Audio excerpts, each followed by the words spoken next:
تو ایک ضد قائد اعظم نے کی تھی، اس ضد نے ہمیں ایک پاکستان دے دیا. اسی قائد اعظم کے دیے ہوئے پاکستان کو ہم اپنے آنکھوں کے سامنے ہاتھوں سے برباد کریں گے. اس کے علاوہ اور کوئی اس کا رزلٹ نہیں ہے. اس وقت کسی اسلام آباد پہ بھارت کی حکومت ہے کہ یا ہمیں دھوپ مار دے گی یا ہمیں بھوک مار دے گی، کہ سیلابی تباہی عوام کے گناہ کا نتیجہ ہے. اور ہمارا سب سے بڑا گناہ، آفت اتنی بڑی آئی ہے، اتنی بڑی آفت آئی ہے، اگر ہم نے توجہ نہیں دی تو چند 100 نہیں، چند 1000 نہیں، ہم کروڑوں لوگوں کو اٹھائیں گے ان کے جنازے. ہمیں سوچنا ہوگا. یہ جو نقشہ بار بار ٹی وی پہ آ رہا ہے دہلا دینے کے لیے کافی ہے. یہ جھیل نہیں تھا سندھ، یہاں گاؤں تھے، یہاں دیہات تھے، یہاں لوگوں کی بستیاں تھیں، لوگوں کے سب لے گیا پانی. مجھے کل کسی نے پوچھا کہ ہمارے ملک نے تو بڑی ترقی کی ہے، تو میں رات ساری سوچتا رہا کہ واقعی ہم نے ترقی کی ہے. ایک ملک تھا، ہم نے 2 بنا دیے، ترقی ہوئی نا. اور ایک قائد اعظم تھا، اب ہر جماعت کے پاس ایک قائد اعظم ہے، ترقی ہوئی نا. ہم 4 کروڑ سے چلے تھے، 24 کروڑ پہ پہنچ گئے ہیں، ترقی ہوئی. پاکستان بنا $3.5 کا تھا، آج کتنا ہے؟ 240 میں ڈالر نہیں مل رہا، ترقی ہوئی. اور 11 سال بعد پاکستان بننے کے بعد پہلی مرتبہ IMF کے بعد گئے. اب ہم 22 مرتبہ جا چکے ہیں. ترقی ہوئی کہ نہیں ہوئی؟ اور پہلی کابینہ 8 وزیروں کی تھی، آج 70 ہے وزیر مشیر. ترقی ہوئی کہ نہیں؟ اور قرضہ 0 تھا، آج ہم نے کوئی ملک نہیں چھوڑا جس سے قرضہ لیا. کروڑوں لوگ اب بھی بیٹھے ہوئے ہیں اور شاید اب بددعائیں دے رہے ہوں گے، جھولی اٹھا اٹھا کے بددعائیں دے رہے ہوں گے کہ اللہ تعالیٰ نے ہمیں اس امتحان میں مبتلا کیا اور ہمارے لوگ ہماری طرف کیوں نہیں دیکھ رہے. ہم یہ امتحان دے رہے ہیں، جیسے تیسے دے رہے ہیں. کتنے لوگ اپنی جانوں کی بازیاں ہار رہے ہیں اس وقت، کوئی کیوں نہیں دیکھ رہا؟ کس چیز کا انتظار ہو رہا ہے؟ میری سمجھ میں یہ نہیں آ رہا. کیا جواب نہیں دینا اللہ کو؟ بہرحال کسی نے بتایا ہو کہ میرے پاس قرضوں کا حل ہے، کسی نے بتایا. سب سے بڑا مسئلہ ہے یار ہمارا آبادی بم ہے. کسی نے کوئی آگے بڑھ کے کہا یار اس آبادی کو کم کرو خدا کے لیے، 1 کمانے والا 10 کھانے والا کب تک چلے گا؟ کوئی نہیں. کسی نے کہا کہ ہماری تعلیم جو 5 نصابی تعلیم ہے یہ بے ہنر ڈگری والے پیدا کر رہی ہے. کوئی وہ سکھائیں، کوئی نائی کا باربر کا کام سیکھے، کوئی ترخان کا کام سیکھے، کوئی لوہار کا کام سیکھے، کوئی پلمبر بنے. کیا فرق پڑتا ہے یار؟ آپ جرمن پارلیمنٹ میں ایک مرتبہ سروے آیا تھا کہ سارے کے ساروں نے کوئی نہ کوئی ہنر سیکھا ہوا ہے. کوئی بال اچھے کاٹتا ہے، کوئی یہ کرتا ہے. یہ ہوتی ہے کہ وہ پھر بے روزگار نہیں رہتے. بھٹی صاحب حل کیا نظر آ رہا ہے پھر آپ کو؟ مسائل تو بے تحاشا ہیں. پاکستان میں جو آج معاشی صورتحال ہے اس کا بہت گہرا لنک ہے سیاسی عدم استحکام سے. جو اس ملک میں بڑے ایکسٹریم اور بڑے پیمانے پہ جو سیاسی عدم استحکام ہے یہ اس کی وجہ سے ہو رہا ہے.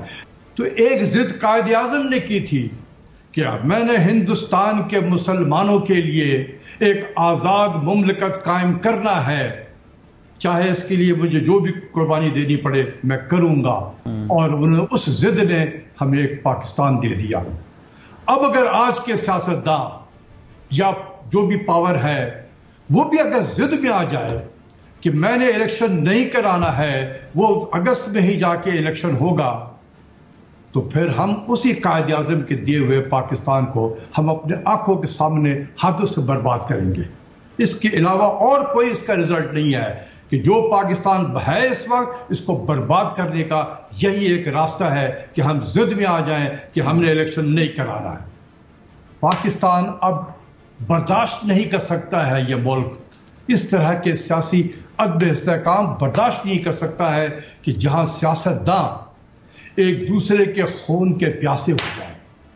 ڈاکٹر صاحب الیکشنز اگر ہو جاتے ہیں، سیاسی لوگوں کو میں نے دیکھا ہے بالکل کہ وہ ایک دوسرے سے مخالفت کرتے ہیں، لیکن میں نے ان کو پارلیمنٹ میں بیٹھ کے ایک ساتھ کھاتے ہوئے لنچ بھی دیکھا ہے، چائے بھی پیتے ہوئے دیکھا ہے. ٹی وی کے آپ کے پروگرام میں بھی آتے رہے ہیں، پروگرام میں بڑا گرما گرمی ہوگا، لیکن جب وہ نکلیں گے اس کے بعد گلے میں ہاتھ ڈالے ہوئے دونوں جا رہے ہوں گے. بالکل. لیکن آج یہ کیفیت ہو گئی ہے کہ ایک دوسرے کے خون کے پیاسے ہو گئے، سوائے اس کے کہ اور کوئی کام نہیں ہو رہا ہے اس ملک میں کہ کب کس وقت جو ہے کس پہ مقدمہ قائم کیا جائے، اس کو عدالتوں پہ چکر لگواؤ تاکہ ہم جو ہے حکمرانی کرتے رہیں. اگر یہ ہوگا تو آپ خود سوچو، ایک کامن سینس لگاؤ کہ کیا یہ ملک آگے چل سکتا ہے؟ کیا یہ اس ملک کی معیشت جو ہے وہ ٹھیک چل سکتی ہے؟ کب یہ نہیں. اگر کوئی ضد میں آ کے اس ملک کو برباد پہلے کر چکے ہیں، ہم کیا نہیں ہے، ہم کر چکے ہیں برباد، میں یہ کہتا ہوں جو بچ گیا ہے خدا کے واسطے اس کو تو بچا لو، یہ رہے گا تو تم سیاست کرو گے۔ اگر کوئی معجزہ ہو جاتا ہے اور یہ فریاد سنی جاتی ہے اور ضد ختم کر کے انتخابات کی حامی بھر لی جاتی ہے، انتخابات بھی ہو جاتے ہیں، پھر آپ سمجھتے ہیں کہ معاشی معاملات کنٹرول میں آ جائیں گے، ڈالر بھی کنٹرول میں آ جائے گا، مہنگائی بھی کنٹرول کی جا سکے گی؟ دیکھو میں تو یہ کہہ رہا ہوں کہ یہ جو مہنگائی ہے یا ڈالر کا نیچے جانا ہے یہ صرف اس لیے ہو رہا ہے کہ حکومت جس کو جو کام کرنا ہے وہ کام نہیں کر رہی ہے، جو حکومت کو نہیں کرنا چاہیے وہ وہی کام کر رہی ہے۔ تو جب الیکشن کے بعد جو بھی پارٹی آ جاتی ہے ایکس وائی زیڈ جو بھی آ جائے آپ اس کے حوالے کریں، کم اس کے پاس ایک لیجٹمیسی ہوگی کہ مجھے 5 سال کے لیے عوام نے الیکٹ کیا ہے، اب یہ میری ذمہ داری ہے کہ پاکستان کی معیشت کو کیسے بہتر کیا جائے۔ تو جو یہ اسٹیٹ آف انسرٹنٹی ہے یہ اس کے بادل چھٹ جائیں گے۔ پاکستان کو ڈیفالٹ سے نہیں نکالا ہے، یہ سیاسی بیانات ہوتے ہیں، پوائنٹ اسکورنگ ہوتی ہے، ٹھیک ہے۔ نہ پاکستان نے کبھی ماضی میں ڈیفالٹ کیا، نہ وہ کل کرنے والا تھا، نہ وہ آج کر رہا ہے، اور نہ انشاءاللہ اگلے ہفتے میں، 2 مہینے میں، 2 مہینے میں، 1 سال میں کرے گا یہ ڈیفالٹ۔ تو یہ سیاسی بیانات ہیں، اس پہ زیادہ توجہ نہ دیں۔ ہمارے بڑے بڑے سیاسی لیڈر یہی اسی قسم کے بیانات دیتے ہیں اور میں بھی سنتا ہوں، لیکن میں پھر جانتا ہوں میں کہ یہ پوائنٹ اسکورنگ ہو رہی ہے، کیونکہ دیکھیں نا ماضی کے جو حکمران تھے انہوں نے بھی تو یہی کہا کہ جب ہم آئے تو 19 بلین 20 بلین ڈالر کا کرنٹ اکاؤنٹ کا خسارہ تھا اور ملک دیوالیہ تھا، تو ہم نے آ کے دیوالیہ سے نکالا۔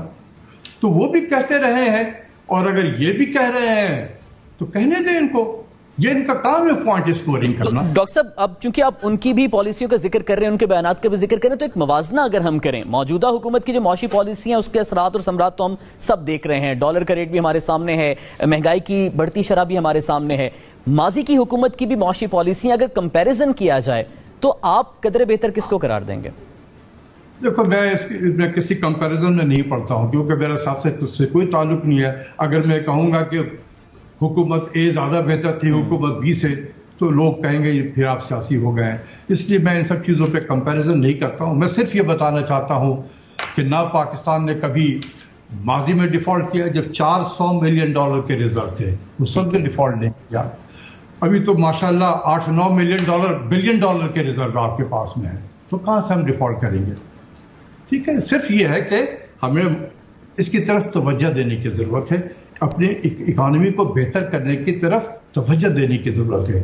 ہم اکانومی کو بہتر کرنے کی طرف کوئی توجہ نہیں ہے، توجہ کس طرف ہے کہ اس نے مسکرایا ٹھیک سے نہیں ہے، اس لیے حد تک کہ مسکراہٹ کا دعویٰ کر دیا جائے اس پہ، اس نے چھینکا ٹھیک سے نہیں ہے، اس پہ حد تک کہ چھینک جو ہے اس کا مقدمہ دائر کر دیا جائے۔ تو اس قسم کے اگر کام ہوں گے کسی ملک میں تو آپ بتائیں کہ جو کام کرنا ہے سب آپ بھی پروگرام کر رہے ہو ٹی وی پہ کہ یہ معیشت معیشت معیشت، تو اگر میں معیشت کی طرف توجہ حکومت نہیں دوں گا، ان سب فضولیات پہ اپنا وقت ضائع کروں گا، تو کیسے معیشت ٹھیک ہو جائے گی؟ کیا آسمان سے کوئی آئے گا اس کو ٹھیک کر دینے کے لیے؟ خدا کی قسم ان کی ماں ڈوبی ہوتی، ان کی بہن ڈوبی ہوتی، ان کا بیٹا ڈوبا ہوتا، یہ خود ڈوبے ہوتے، میں سمجھتا کہ کوئی بولتا ہے کہ یہ ادھر جا رہا ہے ادھر جا رہا ہے۔ بھٹی صاحب یہ تنقید جب خان صاحب پہ بھی کی گئی کہ سیلاب کی اس مصیبت میں وہ بھی جلد سے کر رہے ہیں، تو وہ اسٹیبلش کر چکے کہ حقیقی آزادی کی جنگ تو پاکستان کے گریٹر گڈ میں ہے، اور حکومت بھی یہ کہتی ہے، جیسے آپ نے شارٹ سنے بھی، کہ جی خان صاحب جو قوم کو تقسیم کر رہے ہیں، قوم کو جوڑنا ملک کے مفاد میں ہے، کیونکہ جلد سیلاب متاثرین کے لیے تو امداد وزیر اعظم صاحب ابھی شنگھائی کوآپریشن اجلاس میں بھی مانگ چکے ہیں، دیگر بین الاقوامی امداد بھی مانگی جا رہی ہے، خان صاحب بھی ٹیلی تھون سے جو ہے وہ چندہ اور امداد اکٹھی کر رہے ہیں۔ تو آپ سمجھتے نہیں کہ اپنی ذمہ داریوں کو پوری کر رہے ہیں سیاستدان؟ اور سیاست واقعی بہت بڑا مسئلہ ہمیشہ ہر آفت میں رہتا ہے۔